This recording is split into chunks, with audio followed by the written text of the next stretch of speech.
it's normal that you would experience a conflict between wanting to live a rich, full life, a life where you get to relax, a life where you invest in relationships, and you experience this internal conflict. As an entrepreneur who's driven by this purpose, you want to make an impact, you want to create some incredible results, and you often feel this tension between those two sides of your life. Sometimes when you experience that, I would like you to use that as a trigger to remind yourself to take a longer time horizon perspective. One of the things that kills productivity is rushing, because when we're in a rush mindset, we play the short game. We make mistakes by trying to prioritize what's going to feel like we're getting out from under this burden of tons of tasks that are weighing on us, people from the team who are waiting for us to answer them, people that need to be hired in order to achieve the next level of success that's possible in your business. That pressure often creates a tension inside that not only makes you less productive as a business owner, but it actually diminishes your quality of life to such an extent that you start to lose some of the passion, some of that long-term drive that makes you good at what you do. And so I want to remind you that because rushing is toxic to productivity, a longer time horizon can help you to reconnect with a deeper way of knowing. This sense that I am going to accomplish something and I'm going to commit in my mind right now to achieving that no matter how long it takes.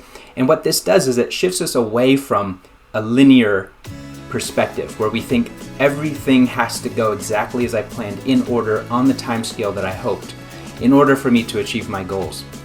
Now, this might seem a little bit contradictory to some of the other things we know to be true about productivity. For example, if you set high, hard goals, the research shows us that you will achieve more, especially if you set a strong deadline and you have a cascading set of deadlines that hold you accountable, which is the whole theme of the 12-week year method that I became certified in because it's so powerful. I've experienced it myself. I've seen it with the entrepreneurs that I work with. When you take a goal and you put it onto a timeline and you say, we're going to achieve this by this point, we're going to achieve this next step by this point so that we can hit a longer term goal. There's no doubt that it's real, it works.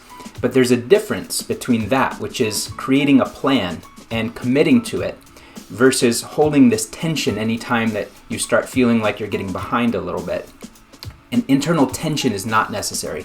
Planning and commitment is, but trying to force reality to warp it to somehow fit with this impossible balance where you're experiencing plenty of free time and health and well-being in your personal life and always making maximum progress in your work. That tension, the desire to create this perfect scenario, actually diminishes your productivity. So what I'm challenging you to do is something similar to, if you're familiar with Dan Sullivan, one of the things that he does as a productivity coach and kind of a mindset person also in the same field, is he talks about the 25-year time horizon that he personally uses.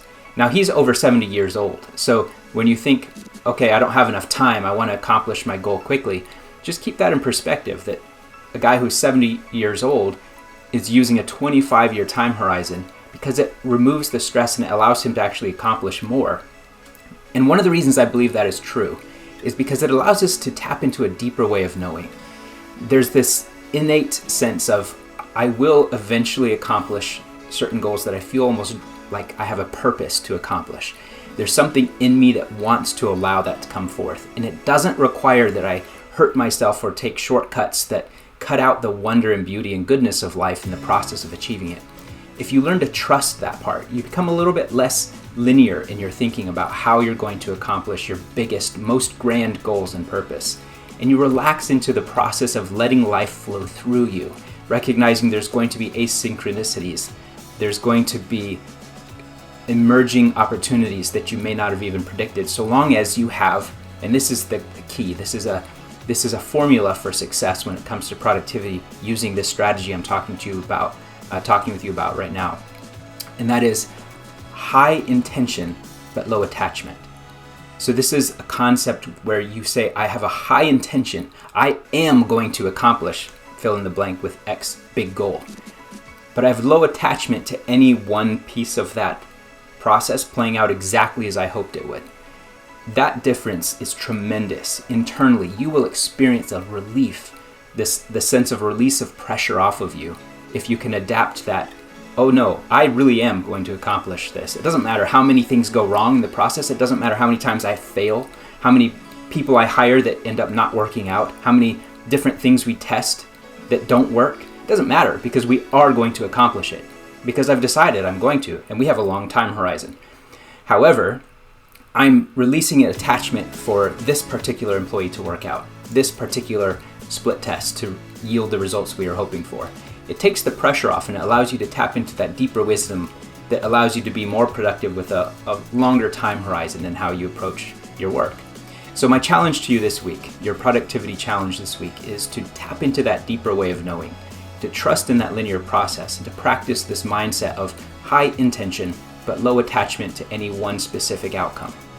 Hope you do well with that, and let me know if you have questions, because I love to hear feedback about this kind of thing. It's a little bit more on the abstract side, but it's so powerful that it's worth learning and experiencing the impact that it can have. Talk to you soon.